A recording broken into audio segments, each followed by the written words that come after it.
Today, Abraham returns home from his battle with those powerful Eastern allies and liberating Lot.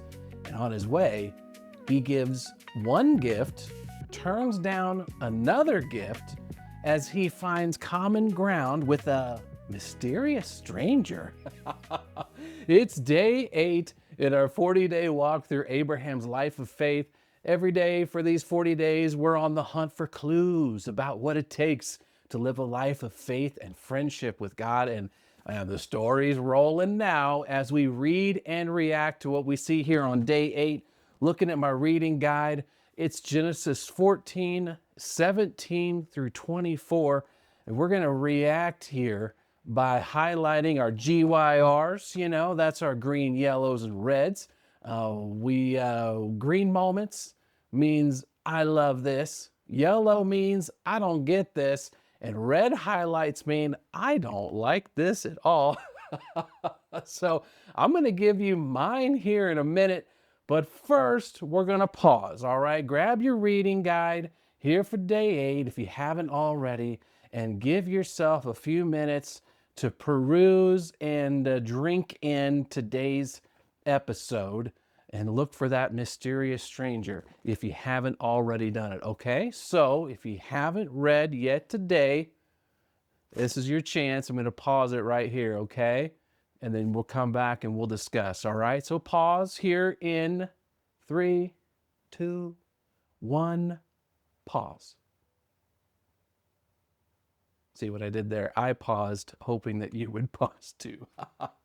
All right, I'm going to assume that you have paused and we're ready to discuss. Hey, I want to show you I want to show you my green first. Green, all right? So I'm going to grab my green highlighter and I'm looking at this moment right here. It's coming right in here where the king of Sodom has offered all of the spoils from the battle that Abraham has just won. And here's Abram's reply right here. I love this. He says, I will not take so much as a single thread or a sandal thong from what belongs to you. Why? Well, he says, otherwise you might say, I'm the one who made Abraham rich.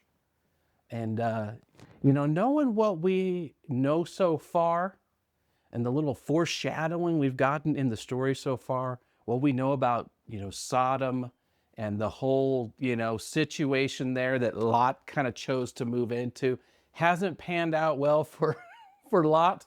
And I think Abram is really smart here. And he's just like, first of all, not interested. He doesn't want anything that's going to start looking like an alliance or anything like that. He's keeping far away from the king of Sodom. And I also think he's careful here about who gets the credit for his success.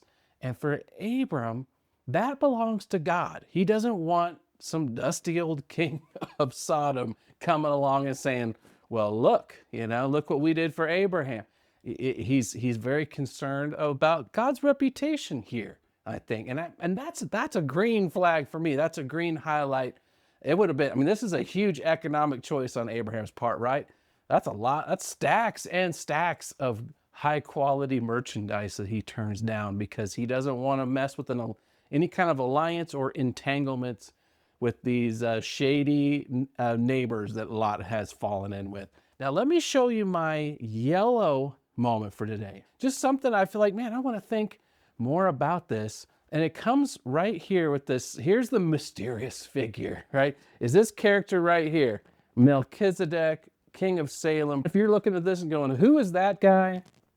What's his deal? It's got your curiosity piqued. You, trust me, are not the only one. It's got my curiosity piqued too. I want to know more about this. What I'm curious about is this right here. Who is this guy? And how in the world is he not only a believer, a follower of God Most High, he's a priest of God Most High. That is really interesting. This is our God. This is the Creator God. And he is very careful to point that out. He talks about this God Most High down here, next verse, going, saying he's the creator of heaven and earth, right? He's giving this Most High God the credit for defeating Abraham's enemies for him. He's also interested in God's reputation.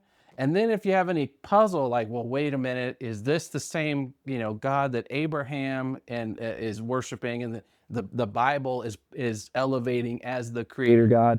We get the answer right here, where Abraham uses the name Yahweh, the Lord, all caps, and then he attaches that right to God Most High, creator of heaven and earth, which is also just, and if you want to, that's a great string of names to call our creator God, the God of the story. Yahweh, the self-existent one, who's beholden to no one, has no beginning, no end. God Most High, creator of heaven and earth. How does, out here in the backwater of Canaan, how do we run into a follower of the Most High God who is a priest, meaning he's responsible for connecting himself and his people with this Most High God, and he's also King of Salem right here as well. So all this has just got me going, that's really worth talking about and thinking about, which is great because we are going to do that exactly today. All right, you've seen my reactions. Now's the time to drop yours. Go ahead and drop them here, add them to our Facebook group, and then circle back for more conversation as we get into the rest of our reading guide. So dive in, enjoy, and then come back in a bit for today's further insights in the next video.